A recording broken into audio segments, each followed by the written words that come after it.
श्री विष्णु पुराण द्वितीय अंश पांचवा अध्याय। 7 पाताल लोकों का वर्णन।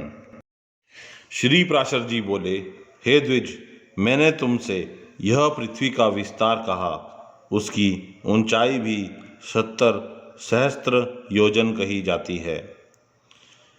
हे मुनिस्तम, अतल, वितल, नितल, गभसतिमान, महातल, सुतल और पाताल, इन सातों में से प्रत्येक 10-10 सहस्त्र योजन की दूरी पर हैं। हे मैत्रेय, सुंदर महलों से सुशोभित वहाँ की भूमियाँ शुक्ल, कृष्ण, अरुण और पित्त वर्ण की तथा शर्करामयी, कंकरौली, शैली पत्थर की और सुवर्णमयी है। हे महामुने, उनमें दानव, दैत्य, यक्ष और बड़े बड़े नाग आदि को कोई सैकड़ों जातियां निवास करती हैं। एक बार नारद जी ने पाताल लोक से स्वर्ग में आकर वहाँ के निवासियों से कहा था कि पाताल तो स्वर्ग से भी अधिक सुंदर है, जहाँ नागगण के आभूषणों में सुंदर प्रभायुक्त आधारकारिणी शुभ्र मणियाँ जड़ी हुई हैं। उस पाताल को किसके समान कहें? जहाँ तहाँ दैत्य और दानवों की कन्याओं से सुशोभित पाताल लोक में किस मुक्त पुरुष की भी प्रीति ना होगी? जहाँ दिन में सूर्य की किरणें केवल प्रकाश ही करती हैं, घाम नहीं करती, तथा रात में चंद्रमा की किरणों से शीत नहीं होता, केवल चांदनी ही फैलती है। जहाँ भक्ष्य, भोजय और महापानादि के भोगों से आनंदिक सर्पों तथा दानवादिकों को समय जाता हुआ भी प्रतीत नहीं होता। जहाँ सुंदर वन, नदियाँ, रमणीय सरोवर और कमलों के वन हैं, जहाँ नरकों किलों की सुमधुर कूक गूंजती है एवं आकाश मनोहारी है। और हे द्विज, जहाँ पाताल निवासी दैत्य, दानव एवं नागगण द्वारा अति स्वच्छ आभूषण, सुगंधमय अनुलेपन, वीणा, वेणु और मृदांगिनी के स्वर तथा तुर्य, ये सब एवं भाग्यशालियाँ के भोगने योग्य और भी अनेक भोग भोगे जाते हैं। पातालों के नीचे विष्णु भगवान का शेष नामक जो तमोमय विग्रह है, उसके गुणों का दैत्य अथवा दानवगण भी वर्णन नहीं कर सकते।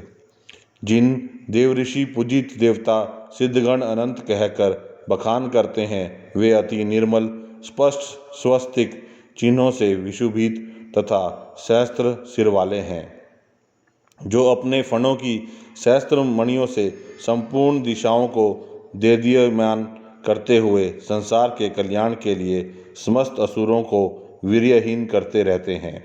मत के कारण अरुण नयन, सदैव एक ही कुंडल पहने हुए तथा मुकुट और माला आदि धारण किए, जो अग्नियुक्त श्वेत पर्वत के समान सुशोभित हैं, मत से उन्मत्त हुए, जो नीलांबर तथा श्वेत हारों से सुशोभित होकर मेघमाला और गंगा प्रवाह से युक्त दूसरे कैलाश पर्वत के समान विराजमान हैं, जो अपने हाथों में हल और उत्तम मुसल धारण किए हैं तथा जिनकी उपासना शोभा और वारुणी देवी स्वयं मूर्तिमती होकर करती हैं, कल्पांत में जिनके मुखों से विषाग्नि शिखा के समान दैदीयमान संकर्षण नामक रुद्र निकलकर तीनों लोकों का भक्षण कर जाता है, वह समस्त देवगणों से वंदित शेष भगवान अशेष भूमंडल को मृकुटवात धारण किए हुए पाताल तल में विराजमान है।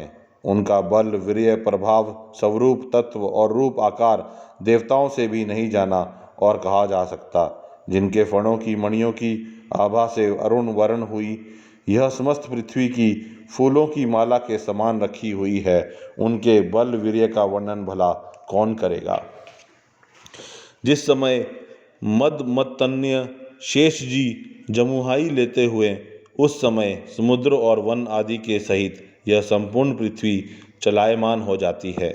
इनके गुणों का अंत गंधर्व, अप्सरा, सिद्ध, किन्नर, नाग और चारण आदि कोई भी नहीं पा सकते। इसलिए ये अविनाशी देव अनंत कहलाते हैं, जिनका नाग वधुओं द्वारा लेपित हरिचंदन पुनः पुनः श्वास वायु से छूट छूट कर दिशाओं को सुगंधित करता रहता है, जिनकी आराधना से पूर्वकालीन महर्षि गर्ग ने समस्त ज्योतिर्मंडल, ग्रह, नक्षत्रादि और शकुन अपशकुनादि नैमितिक फलों को तत्सव जाना था।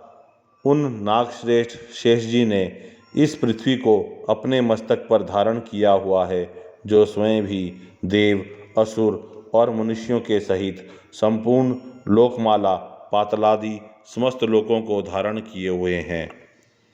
यह था श्री विष्णु पुराण द्वितीय अंश का 5वां अध्याय।